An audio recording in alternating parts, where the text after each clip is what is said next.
Выпуск 5-рублевых банкнот был прекращен в начале 2000-х, но возобновлен в марте 2023-го. На них изображен Великий Новгород с памятником тысячелетия России на фоне Софийского собора. На десятках находится коммунальный мост через Енисей и Красноярская ГЭС.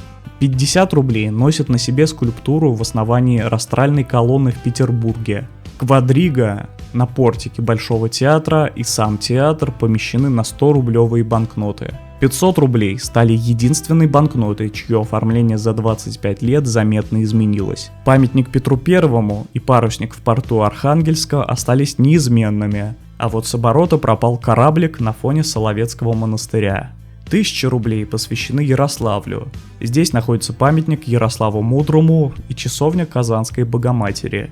На самой крупной банкноте красуется величественный памятник Муравьеву-Амурскому и мост через Амур на реверсе.